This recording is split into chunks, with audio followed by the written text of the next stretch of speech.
tout le monde. Voilà, on se retrouve encore une fois pour compléter le cours qu'on a vu précédemment, à savoir le métabolisme des lipides. Comme nous avions vu dans la première partie, donc le transport, la digestion et l'absorption des lipides, on a vu comment ils étaient transportés dans le sang et redistribués au reste de l'organisme grâce aux lipoprotéines. Et puis on a étudié leur métabolisme, et précisément le métabolisme des acides gras. Aujourd'hui, j'ai envie de vous compléter ce cours en vous donnant une vue générale sur les lipides, et notamment, on va étudier aujourd'hui la biosynthèse des glycérides et des phospholipides, malgré qu'ils ne jouent pas un rôle primordial au niveau énergétique de la cellule, comme le préconise ce module, mais j'ai trouvé utile de vous donner quand même ces notions sur les lipides en général. On va dans une deuxième partie de ce cours d'aujourd'hui étudier le métabolisme des stéroïdes et précisément leur représentant principal qui est le cholestérol. Et on va continuer avec la cétogénèse, c'est-à-dire la biosynthèse des corps cétoniques. Ces corps cétoniques qui sont des molécules très importantes et qui vont jouer un rôle énergétique, donc cellulaire, en cas de déficit des glucides. Et on va terminer donc notre cours d'aujourd'hui en revenant à cette notion d'interrelation glucides-lipides, pour que vous ayez une vue globale sur le métabolisme. Voilà, donc on va commencer par les glycérides, donc des lipides très importants parce qu'on va les trouver surtout au niveau des membranes cellulaires, mais pas seulement, parce que ces molécules peuvent dans certains cas jouer des rôles de messagers chimiques, comme les diglycérides par exemple qu'on va voir tout à l'heure. Les triglycérides, vous les connaissez très bien, c'est la forme de stockage des lipides au niveau des adipocytes. On va les trouver au niveau du foie, au niveau des muscles, mais surtout dans le tissu adipeux. Donc, comme on le voit sur cette diapositive, le point de départ pour la synthèse de ces glycérides est une molécule que vous connaissez très bien, le glycérol phosphate. CH2OH, CHOH, CH2OP. Cette molécule de glycérol phosphate a une double origine. Elle peut provenir donc du glycérol par simple phosphorylation.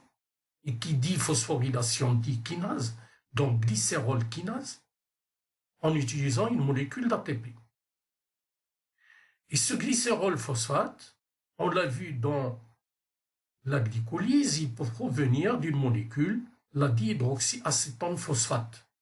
Donc il suffit de réduire cette fonction cétonique de cette dihydroxyacétone phosphate pour obtenir le glycérol phosphate. Et d'ailleurs, c'est une enzyme qui va utiliser comme coenzyme le NADH. Voilà, une fois ce glycérol phosphate obtenu, on va pouvoir donc lui greffer des acides gras sur ses fonctions alcool, ici, du carbone 1 et du carbone 2. Donc voilà nos deux acides gras greffés ici, et on va passer du glycérol phosphate à l'acide phosphatidique. Et c'est le premier glycéride. Donc, glycérol estérifié avec deux acides gras, et puis la fonction phosphate libre. C'est ça la structure de l'acide phosphatidique qui va jouer un rôle central dans le métabolisme de ces glycérides. Alors, qu'est-ce qu'on peut faire avec cet acide phosphatidique? On peut lui enlever le phosphate. Et c'est la phosphatase qui va s'occuper de ça. Et on va obtenir donc notre glycérol, maintenant avec sa fonction primaire ici libre, estérifié avec deux acides gras. Et c'est une molécule, donc, que vous connaissez très bien, c'est le diglycéride, pardon. Donc, diacylglycérol. Cette molécule peut connaître donc une troisième estérification sur cet alcool libre, et on va obtenir donc notre glycérol, mais cette fois-ci estérifié sur les trois carbones, et c'est la molécule de triacylglycérol, les triglycérides, et c'est sous cette forme que les lipides vont se stocker dans le tissu adipeux. Donc vous voyez déjà le point de départ, retenez-les bien, ce glycérol, qui est un point commun entre ce chemin métabolique des lipides et celui de la glycolyse des polysaccharides, la dihydroxyacétone phosphate. On passe à un deuxième groupe donc de lipides qu'on trouve toujours au niveau des membranes cellulaires, les phospholipides. Et là, il y a deux classes de phospholipides. Les phosphoglycérides qui vont dériver du phosphate de glycérol, donc le glycérol phosphate qu'on a vu précédemment. Et puis des phospholipides qui, eux, vont dériver d'une autre molécule, la sphingosine. Quand on regarde cette sphingosine, regardez bien, il y a 12 carbones, 13, 14, 15, 16, 17, 18 carbones. Une fonction alcool ici libre, une fonction amine NH2, une deuxième fonction alcool primaire ici libre, et une double liaison. Et si vous regardez bien le squelette de cette sphingosine qui va donner lieu à des phospholipides particuliers, les sphingophospholipides, on voit ici, on reconnaît CHNH2, CH2OH. Ça rappelle le squelette d'un acide aminé, la sérine. Et ici, on a CH3, CH2 12 fois, CH double liaison, CHOH, et ça nous rappelle le squelette d'un acide gras.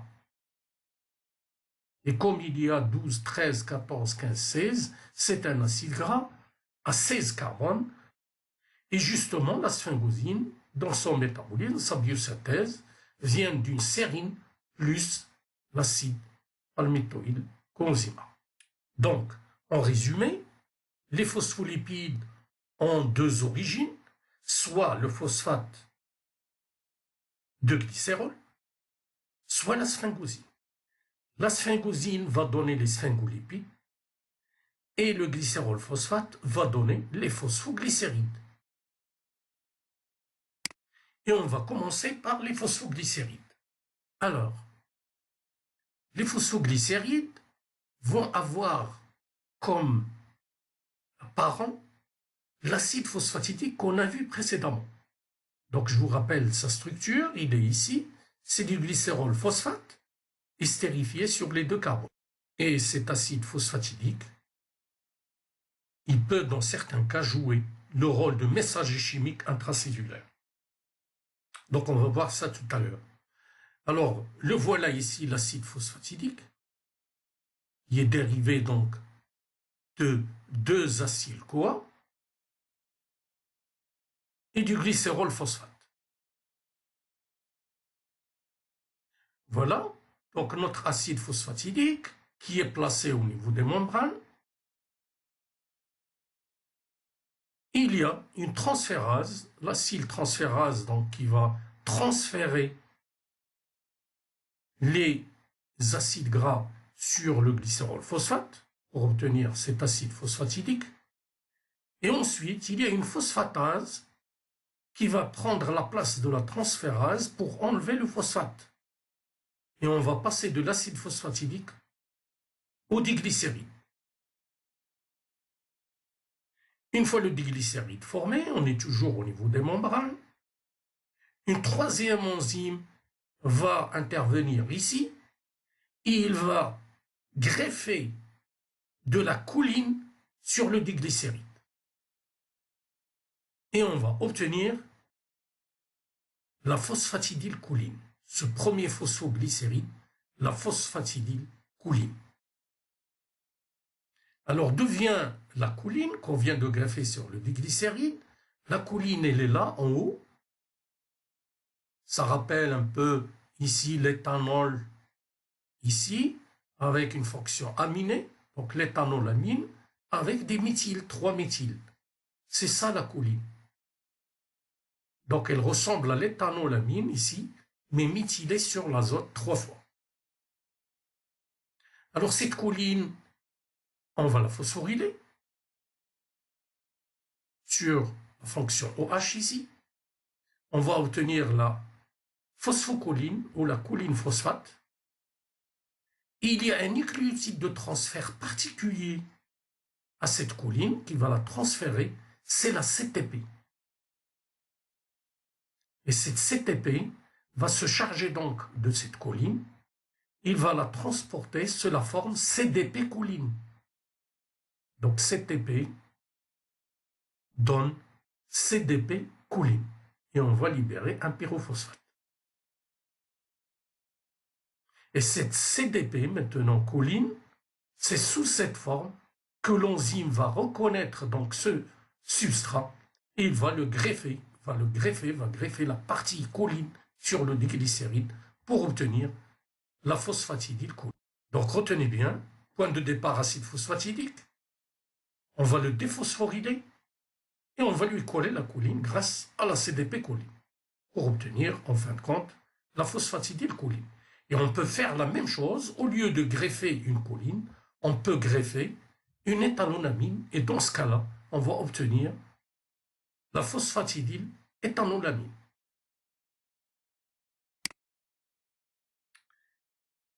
Deuxième type de phosphoglycéride, les phosphatidylinositols.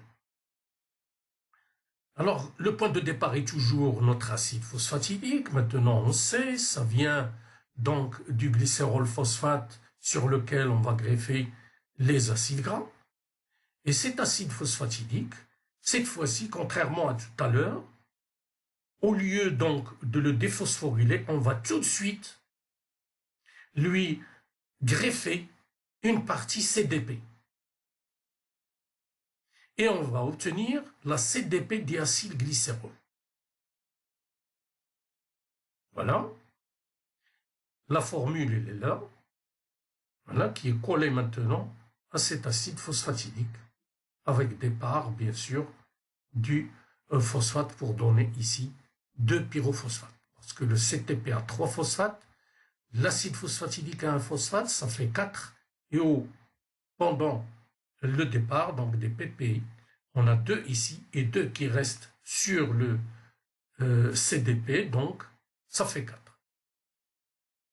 Ensuite, une fois le CDP accroché, on va le libérer. Et il y a une molécule importante, très particulière, l'inositol, qui est un polyol, une molécule à 6 carbones avec 6 fonctions OH. Une fonction OH sur chaque carbone.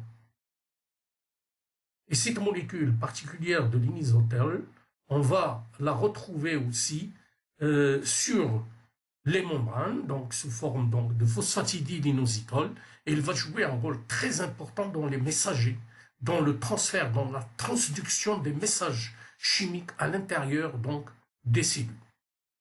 Et voilà donc la formation de ces phosphatidylinositols qui, eux aussi, comme les phosphatidylcholines et les phosphatidylméthanolamines, proviennent tous de l'acide phosphatidique.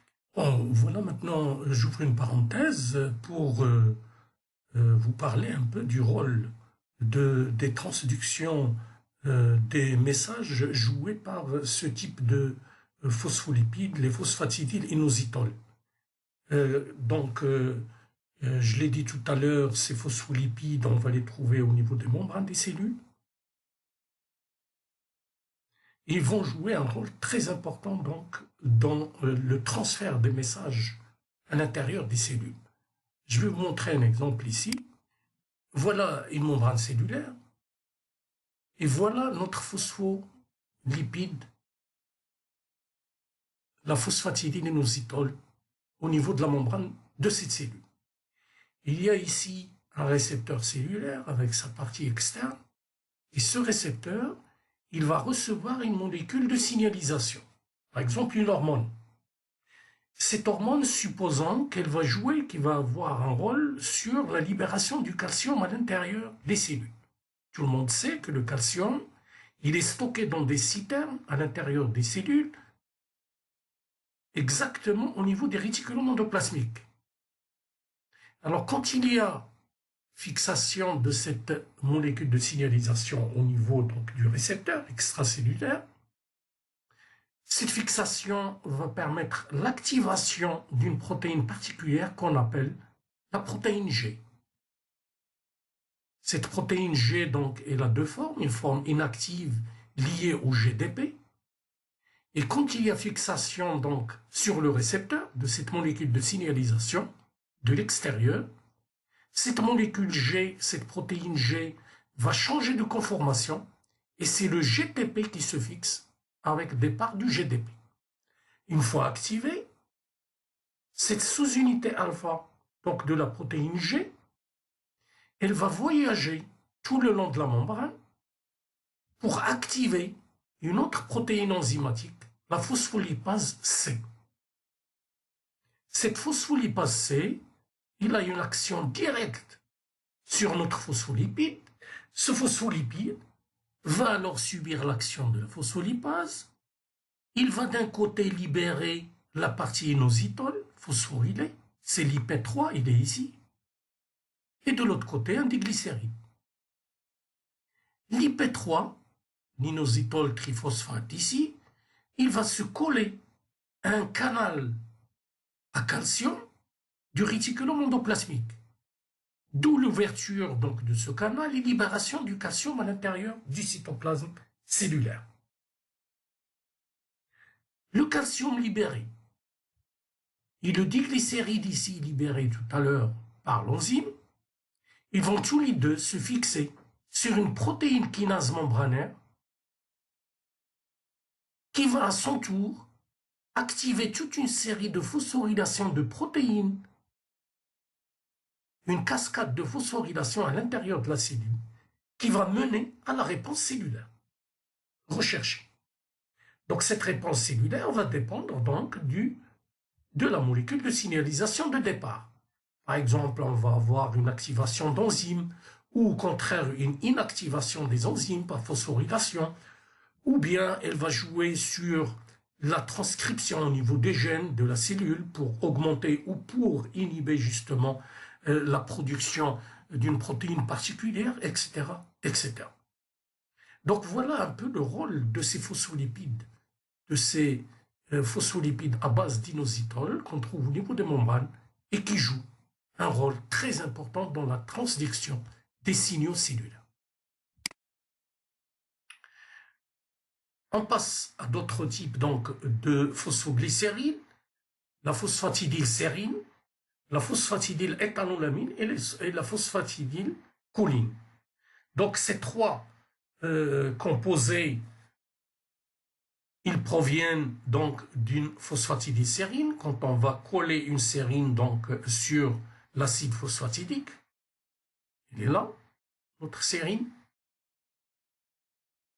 Ici, on décarboxyle ici, on enlève CO2 ici, on va obtenir directement notre phosphatidyléthanolamine. Et cette phosphatidyléthanolamine, maintenant on peut lui greffer des méthyls sur l'azote et on va obtenir notre molécule de choline de tout à l'heure et le composé final sera la phosphatidylcholine. La molécule qui produit ces méthyls dans tout l'organisme est l'adénosylméthionine. Donc retenez bien, la phosphatidylsérine, phosphatidyléthanolamine et phosphatidylcholine, on peut donc les interconverser les unes dans les autres par décarboxylation et ici par fixation des méthyls. Donc deux voies de synthèse possibles pour les phosphatidylcholines. On a vu tout à l'heure, soit ils proviennent directement de l'acide phosphatidique sur lequel on va griffer notre choline sous forme de CDP-choline, soit ils peuvent provenir de la phosphatidylsérine par décarboxylation et par fixation des méthyls ici sur l'azote.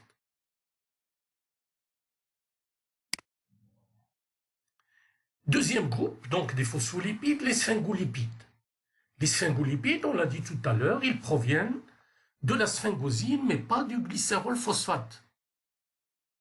Cette sphingosine, on l'a dit tout à l'heure, c'est une molécule donc, qui provient d'une sérine avec un acide gras. Et sur le NH2 ici, libre de cette molécule de sphingosine, on va pouvoir fixer un acide gras. Voilà, le céramide il est là, sphingosine en blanc et notre acide gras ici en jaune. Donc, premier groupe des sphingolipides, les céramides. Les sphingolipides, j'ouvre une parenthèse ici, sont des lipides, comme vous le voyez, très complexes. Ils ont des structures très lourdes. Ils dérivent tous de la molécule de sphingosine.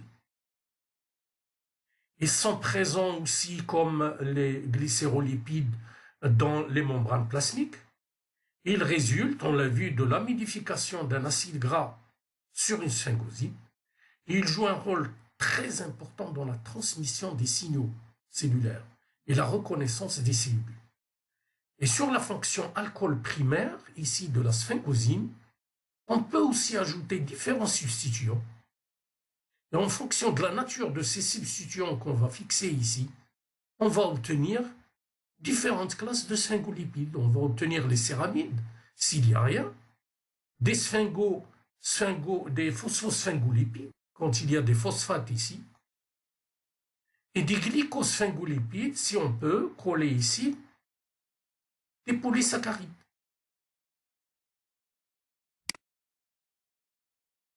Alors, voyons ensemble un peu ces classes, ces sous-classes donc des sphingolipides. Donc, on a dit on pouvait coller d'autres produits, d'autres composés sur la fonction OH qui était libre dans la sphingosine. Comme ici, il y a une choline avec un phosphate. Et la classe que représente cette molécule, c'est la myéline. Donc, c'est un céramide avec une choline phosphate. Et cette guanidomyéline, je vous le rappelle, on la trouve au niveau donc, des nerfs, et c'est un bon isolant électrique. Une autre classe, je vous ai dit que sur cet alcool donc, libre des céramides, on pouvait ajouter des oses, par exemple ici un galactose, et ici le groupe s'appellera des cérébrogalactosides. Cérébraux parce qu'on va les trouver au niveau du cerveau. Une remarque ici, on peut rajouter un sucre comme on peut rajouter plusieurs sucres. Des polysaccharides qui vont se greffer ici. Et on va obtenir ce qu'on appelle des gangliosides.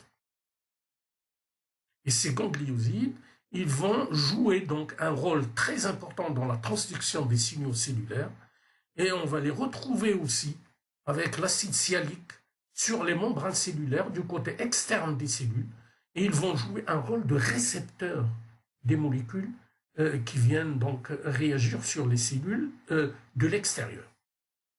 Voilà donc molécules très importantes qui appartiennent aux membranes et qui jouent un rôle dans les transductions et les relations entre les cellules. On quitte donc les glycérides et les sphingolipides pour aborder un métabolisme très important, le métabolisme des stéroïdes. Et le représentant, comme vous le savez déjà, le représentant principal de ce groupe des stéroïdes, c'est le cholestérol. On en a déjà parlé un peu avant, quand on a parlé des lipoprotéines. Rappelez-vous, le besoin journalier en cholestérol se chiffre à 1,2 à 1,5 grammes par jour. Le cholestérol il est fabriqué aux 3/4 par notre organisme, le foie, l'intestin, la peau, etc. Et le quart restant, il provient de l'alimentation. Donc tout ce qui est produit d'origine animale, charcuterie, viande grasse, fromage, beurre, œufs, etc., ils contiennent tous du cholestérol. Tout le monde doit avoir du cholestérol, car il entre dans la constitution de nombreuses cellules, en particulier au niveau du cerveau. Et rappelez-vous, on trouve le cholestérol dans les membranes de toutes les cellules. C'est lui qui permet la fabrication de la vitamine D, servant à fixer le calcium sur les os. Il est aussi impliqué dans la production de la bile, et ça, on l'a vu.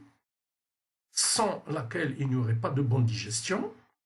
Rappelez-vous les problèmes d'émulsion et de digestion des lipides, dont on a parlé dans le premier cours sur le métabolisme des lipides.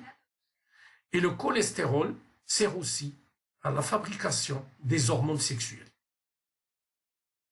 Donc voilà ce cholestérol avec ses 4 noyaux ici, cycliques, avec une chaîne latérale. Et au total, on a 27 carbones, avec bien sûr cet hydroxyle libre ici, qu'on peut l'estérifier avec un acide gras. Alors comment se passe la biosynthèse du cholestérol? On vient de le voir, ça se passe dans le foie. Ne l'oubliez pas. Le foie est un organe très important. Il y a beaucoup de métabolismes qui sont particuliers au foie qu'on ne trouve pas ailleurs. En plus de son rôle de distributeur, à la fois des glucides, lipides, etc., au reste de l'organisme. Donc le foie, toujours gardez-le dans l'esprit, un organe vital. Alors la biosynthèse du cholestérol, il va se passer dans le foie. Et le point de départ de cette biosynthèse, c'est l'acétylcoenzyme A, donc une molécule que vous connaissez très bien maintenant. 3 acétyl-CoA vont se regrouper pour donner une molécule à 6 carbones qu'on appelle le mévalonate. Ça, c'est la première phase. Donc l'acide mévalonique, il est synthétisé à partir de 3 molécules, de l'association de 3 molécules d'acétyl-CoA. Voilà. Ensuite, cet acide mévalonique à 6 carbones, on va le décarboxyler et on va obtenir des composés à 5 carbones. Isopentényl pyrophosphate. Et ces composés isopentényl, ils vont se polymériser jusqu'à donner des composés à 30 carbones. Et le premier formé est le squalène. Et dernière partie, ce squalène, il va connaître des décarboxylations, on va lui enlever 3 carbones pour obtenir, en fin de compte, notre cholestérol avec 27 carbones. Donc retenez bien 4 étapes importantes dans la biosynthèse du cholestérol. Le point de départ, l'acétyl-CoA, obtention de l'acide mévalonique, à 6 carbones, puis des composés très importants d'isopentényl pyrophosphate qui vont se polymériser en C30, le squalène, pour donner à la fin le cholestérol et ses dérivés. Une remarque ici, il y a une phase très importante qui est la formation de l'hydroxyméthylglutaryl-coenzyme A. Cette molécule provient directement donc de cette association des 3 acétylcoenzymes A de départ. Donc l'hydroxyméthylglutaryl-coenzyme A, avant donc de donner l'acide mévalonique, sa formation et sa transformation en acide mévalonique, grâce à l'enzyme qu'on appelle une réductase, l'hydroxyméthylglutaryl-coenzyme A réductase, cette étape-là, ce passage de l'hydroxyméthylglutaryl-coenzyme A à l'acide mévalonique, est une étape très importante dans cette biosynthèse de cholestérol, parce que c'est à ce niveau-là que vont se passer les contrôles et les régulations de cette voie métabolique. Donc on va voir ça tout à l'heure en détail. L'importance donc de ces isoprènes activés ici, dont j'ai parlé, ils sont produits à partir du mévalonate. Ils vont permettre donc à la cellule donc, de synthétiser beaucoup de composés dont elle a besoin à partir donc de ces composés isopentényl pyrophosphate. Et à partir bien sûr du cholestérol, vous le savez très bien, on peut synthétiser la bile, on l'a vu dans la digestion des lipides, on peut aller vers la vitamine D, vers les hormones stéroïdiennes, etc. Voilà donc comment la cellule va pouvoir, à partir d'une molécule très simple, l'acétylcoenzyme A, synthétiser du cholestérol et d'autres dérivés stéroïdés. Alors voyons un peu quelques étapes de cette biosynthèse du cholestérol. Alors la synthèse du cholestérol, elle se fait dans le cytoplasme des cellules, surtout l'intestin et le foie, à partir d'une molécule dont j'ai parlé précédemment, l'hydroxyméthylglutaryl-coenzyme A. Cette molécule, il faut la prendre, il faut la connaître parce qu'il joue un rôle primordial dans cette voie métabolique du cholestérol. L'hydroxyméthylglutaryl-coenzyme A. Comment il est formé? Il est formé, j'ai dit tout à l'heure, à partir de l'acétylcoenzyme A. On a deux acétylcoenzymes A qui vont se lier grâce à la thiolase et on va obtenir l'acétoacétylcoenzyme A. Donc deux acétylcoenzymes A liés entre eux. Ensuite, une troisième molécule d'acétylcoenzyme A vient se rajouter aux deux derniers pour obtenir l'hydroxyméthylcoenzyme A qui est là et l'enzyme s'appelle l'hydroxyméthylcoenzyme A synthase. Donc, trois molécules d'acétylcoenzyme A ont donné une molécule de bêta-hydroxy, bêta-méthyl, glutaryl, coenzyme A. Donc, une molécule très importante et intermédiaire dans cette voie biosynthétique du cholestérol. Alors, l'hydroxyméthylglutaryl-coenzyme A, il provient de la condensation de trois acétylcoenzymes A venant des peroxysomes des cellules.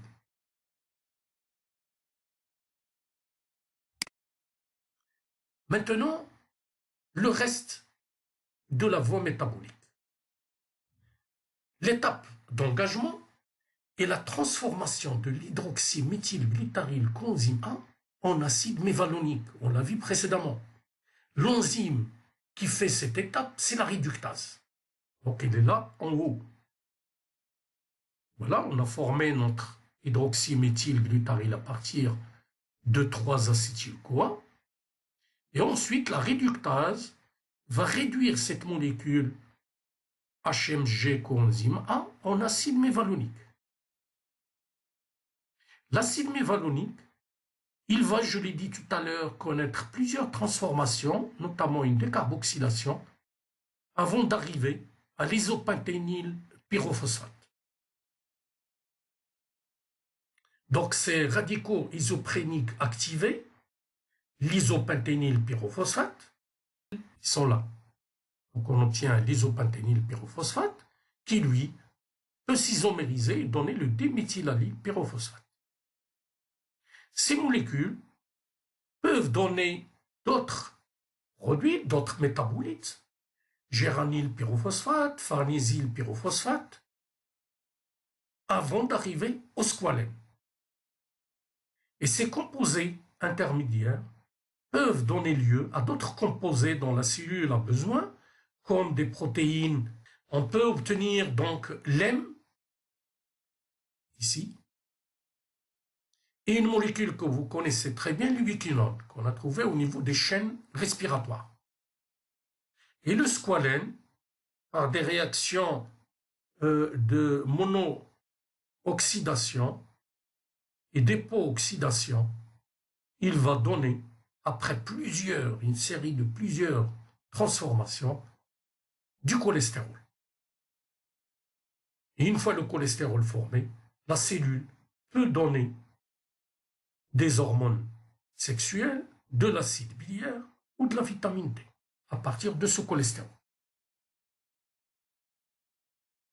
Voilà donc, en gros, les étapes par lesquelles passe l'acétylcoenzyme A avant d'arriver au cholestérol, avec une étape primordiale ici, l'engagement de cette molécule d'hydroxyméthylglutaryl-coenzyme A dans cette voie via l'acide mévalonique.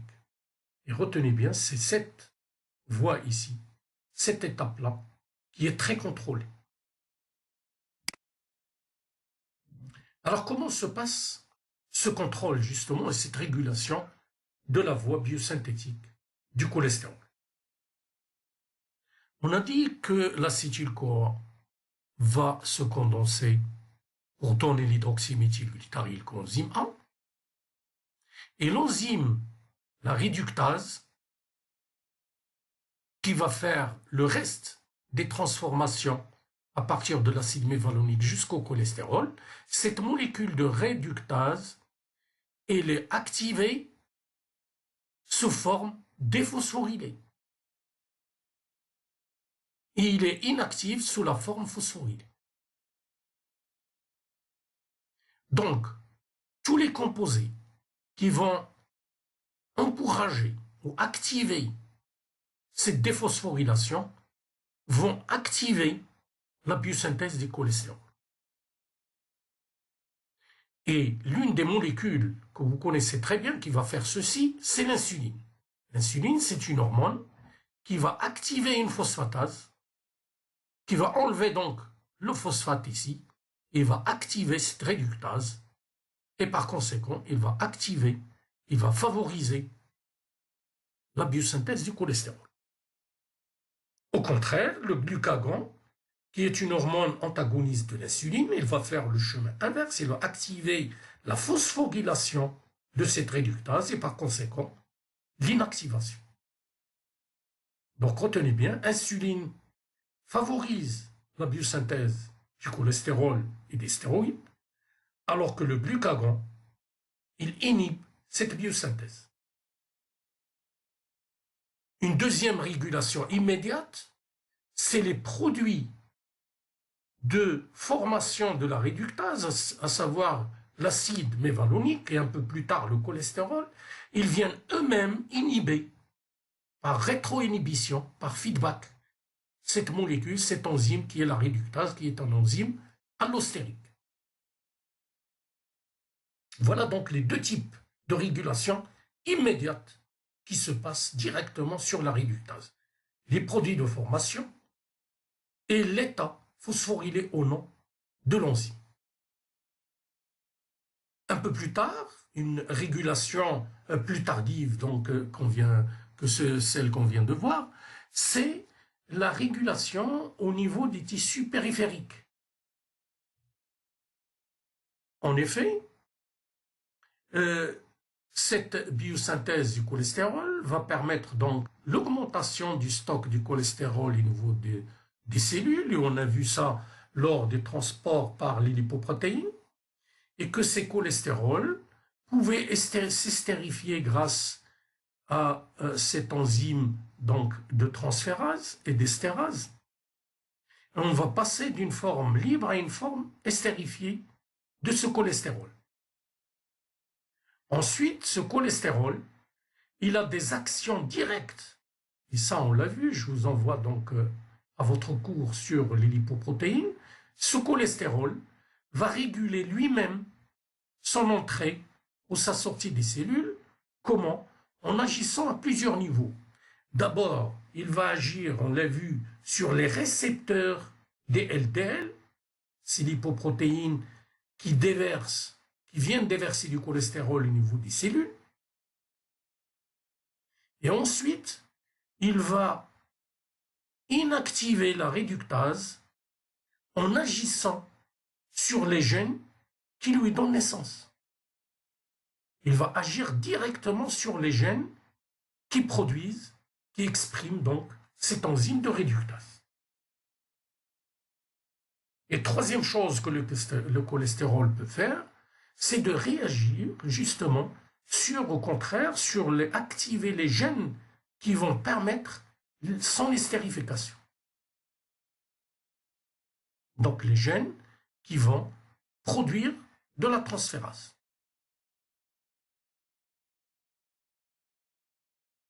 Voilà. Et en agissant sur la transférase, il va agir sur son départ donc des cellules et par conséquent la baisse de sa quantité cellulaire.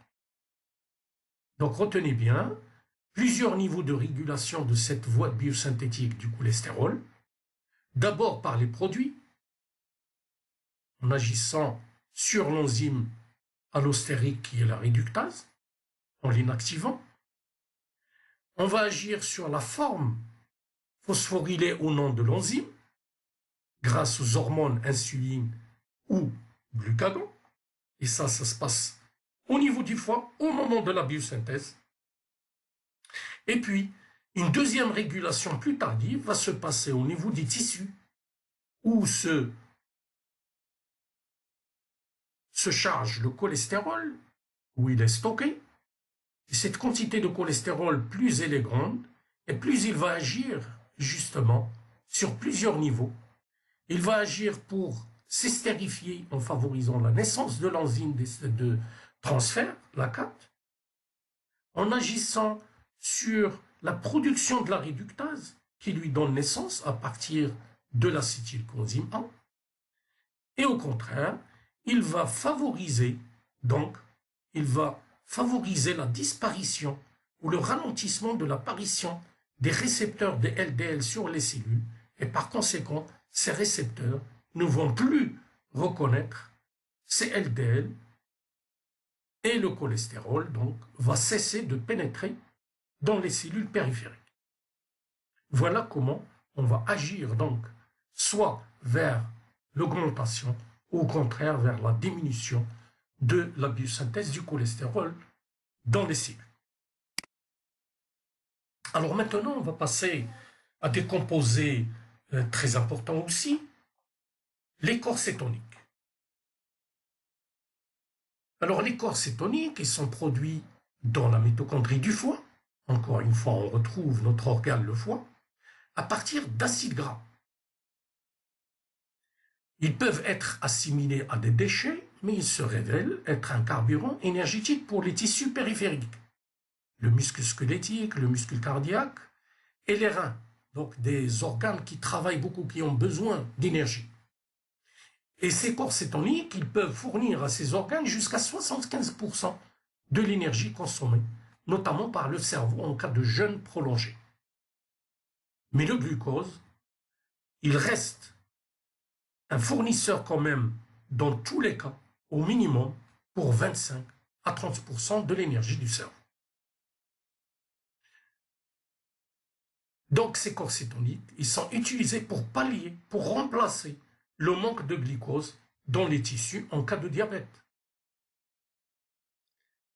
Et j'attire votre attention que le métabolisme de ces corps cétoniques a un inconvénient majeur, c'est qu'ils peuvent entraîner une acidose dans l'organisme.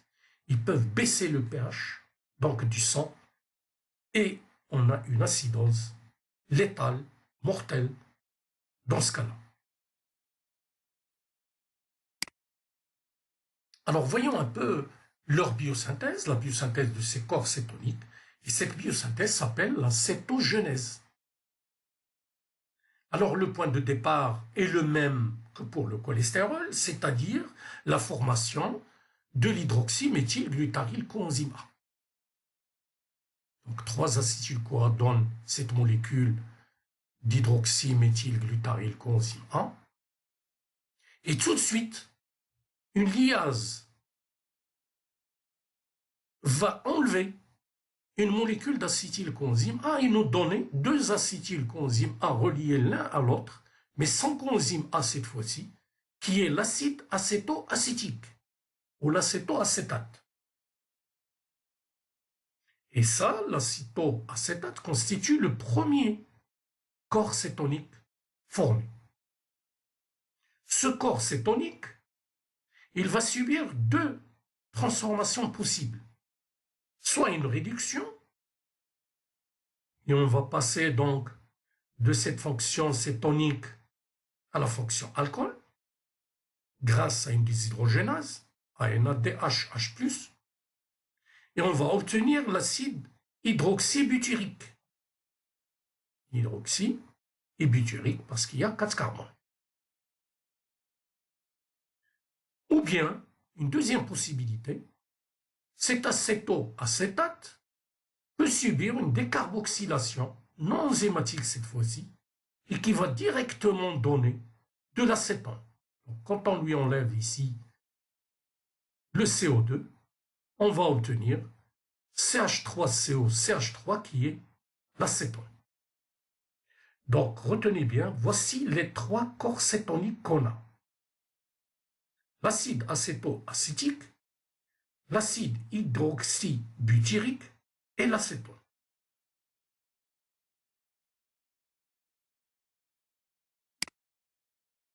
Alors, l'acétogénèse est, après le cycle de Krebs, la deuxième utilisation la plus importante de l'acétylcoenzyme A par les cellules. En effet, on a vu, on vient de le voir, que le point de départ, c'est l'acétylcoenzyme A. Donc l'acétylcoenzyme A, on a vu dans le métabolisme des glucides, il est rentré dans le cycle de Krebs en se combinant à l'acide oxaloacétique pour donner le citrate. Et ici, on vient de le voir que l'acétylcoenzyme A peut aller vers d'autres voies. On l'a vu dans la biosynthèse du cholestérol. Et on vient de le voir maintenant dans la biosynthèse des corps cétoniques. Donc, comme je l'ai dit précédemment, cet acétyl-CoA constitue un carrefour métabolique très important pour les cellules. Et cette cétogénèse, elle devient très importante en période de jeûne prolongé ou en cas de diabète, quand l'organisme ne peut pas utiliser ses réserves de glucose pour produire l'ATP. Donc, c'est comme une voie de secours pour la cellule quand il n'y a pas de glucides. Qu'est-ce qu'elle va faire? Elle va fabriquer des composés, les corps cétoniques, qui vont, en attendant l'arrivée donc des glucides, jouer le rôle énergétique pour justement que la cellule puisse continuer de vivre, notamment le cerveau.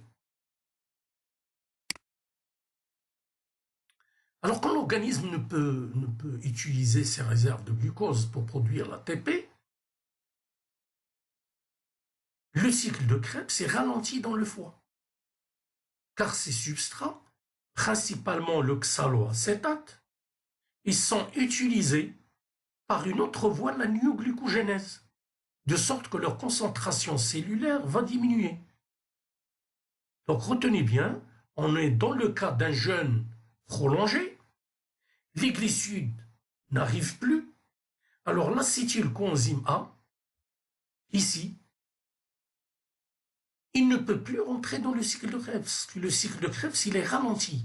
Ralenti parce que l'oxaloacétate ici, qui lui permet de former le citrate, il est diminué. Sa quantité est diminuée. Pourquoi? Parce qu'il est engagé dans la néoglycogénèse pour fabriquer du glucose.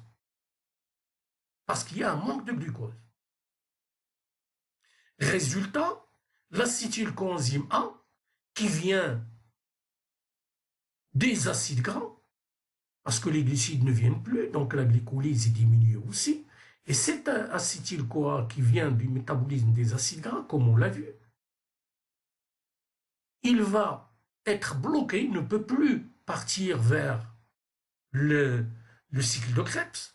On vient de le voir parce que l'acide oxaloacétique, il est en quantité faible, il est engagé ailleurs, vers la néoglycogénèse. Et voilà d'ailleurs cette diapositive qui vous montre ceci. Rappelez-vous le pyruvate quand il est rentré dans la mitochondrie, on l'avait transformé en oxaloacétate et sorti sous forme de malate pour partir vers le glucose. C'est ça la néoglycogénèse. Donc, c'est ça l'explication pourquoi l'oxaloacétate va diminuer ici et l'acétylcoenzyme A ne peut plus s'associer à lui pour former le citrate.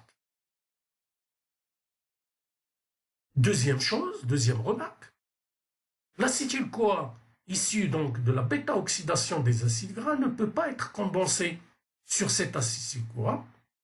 Il ne peut pas non plus aller vers le cholestérol parce qu'on a vu que cette voie, elle est très contrôlée. On ne peut pas fabriquer constamment du cholestérol. Donc cette voie, elle est aussi régulée. Donc la seule possibilité pour l'acétyl-CoA, dans le cas d'un jeûne prolongé, c'est d'aller fabriquer des corps cétoniques en attendant que les glycides arrivent et que l'oxaloacétate se forme. Donc, en gros, voilà une vue globale sur ce qui se passe avec ces corps cétoniques. En cas de jeûne prolongé, au niveau du foie, et du tissu adipeux, ces triglycérides vont se dégrader, le signal est donné, ils vont libérer leurs acides gras libres, et ces acides gras libres, ils vont être métabolisés grâce à la bêta-oxydation au niveau du foie, et l'acétyl-CoA issu donc de ces acides gras, au lieu de rentrer dans le cycle de Krebs, il va donner des corps cétoniques au niveau du foie grâce à la cétogénèse. Ces corps cétoniques synthétisés quittent ensuite le foie via le sang. Et au niveau du sang,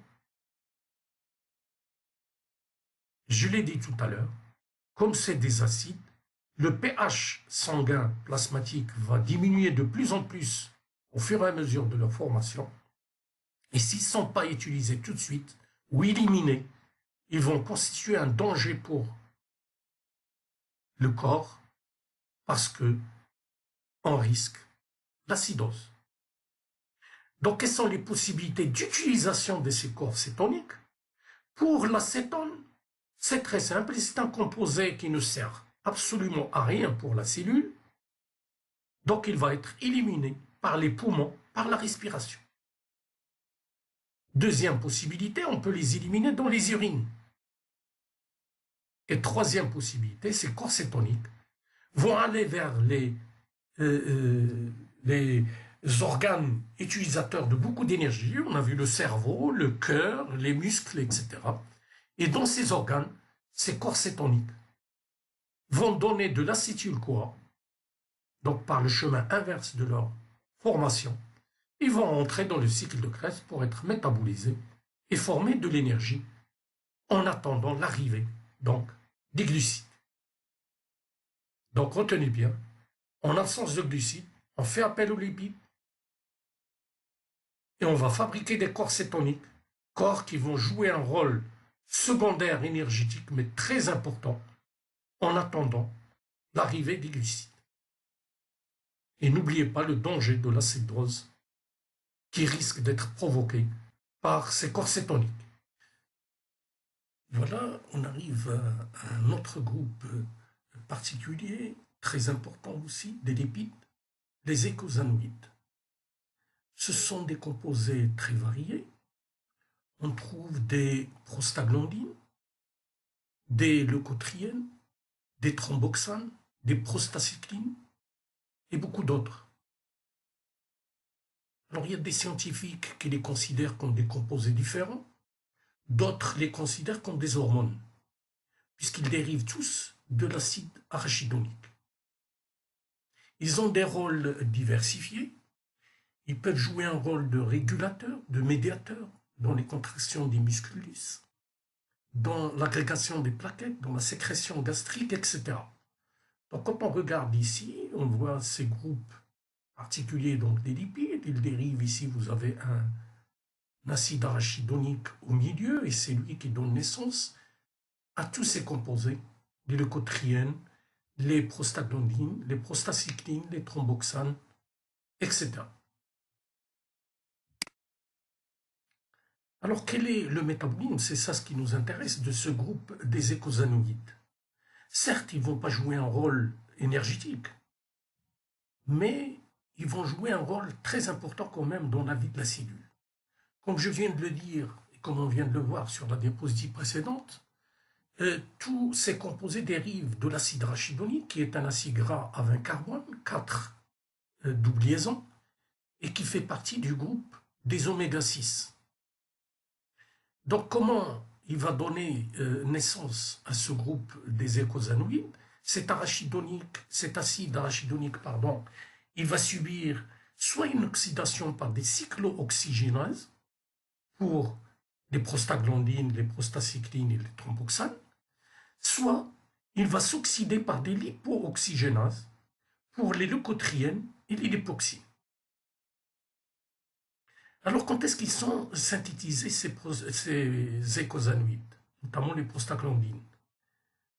Alors, il y a plusieurs causes de leur biosynthèse. D'abord, quand l'organisme connaît des infections, des coups, des blessures, des brûlures, des allergies ou des réponses inflammatoires. Donc, on voit qu'ils sont synthétisés quand l'organisme a besoin de sauvetage, de réparation. Et comment ils agissent, ces eicosanoïdes? Et comme c'est des liposolubles, ils vont se fixer sur des récepteurs spécifiques à eux, à chaque classe, à l'extérieur des cellules, sur des récepteurs donc spécifiques à eux. Et par cette fixation, ils vont enclencher des effets à l'intérieur de ces cellules. Des effets, ils vont être soit une augmentation ou une diminution des messagers chimiques secondaires, comme l'ATP, comme l'AMP cyclique, par exemple, ou le calcium. Soit ils vont activer des protéines kinases, comme on a vu dans le métabolisme des glucides, soit ils vont déclencher une modification des potentiels membranaires par l'ouverture donc des canaux, etc. Et on arrive donc à la dernière partie de ce cours, l'interrelation métabolique. Alors, regardez bien, ici encadré en bleu, tous les composés, tous les macromolécules organiques que vous connaissez, les polysaccharides, les lipides, les protéines et les acides nucléiques. Ces composés sont en relation directe entre eux. C'est pour ça qu'on parle d'interrelation métabolique.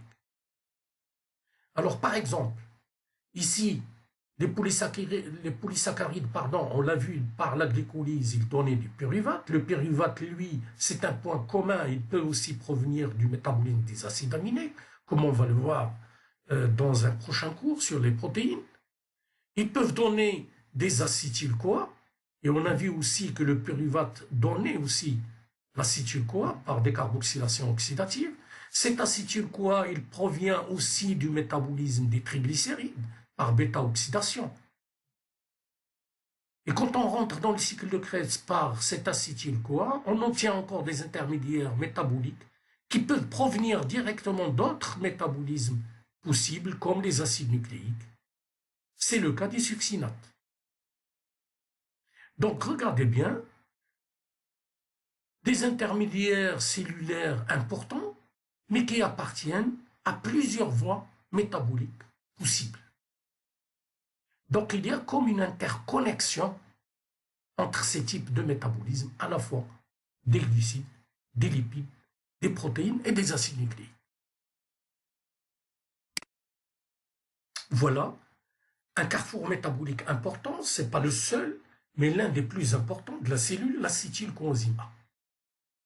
On a vu sa provenance, on a dit, on vient de le voir, par la glycolyse, via le pyruvate, il peut provenir des acides aminés, il peut provenir des corps cétoniques, il peut aller vers la biosynthèse du cholestérol et par conséquent vers des hormones stéroliennes sexuelles, vers les selles biliaires. Il peut être métabolisé, comme il peut donner d'autres composés comme les eicosanoïdes, les phospholipides, les triglycérides, etc. Il peut même donner des acides gras pour être donc stockés sous forme de triglycérides par la suite. Donc voilà, encore une fois, cette notion d'interrelation métabolique et de carrefour métabolique. Voilà en conclusion. S'il y a des points très importants à tirer de ce cours sur le métabolisme des lipides, voici 5 points que je vous cite ici.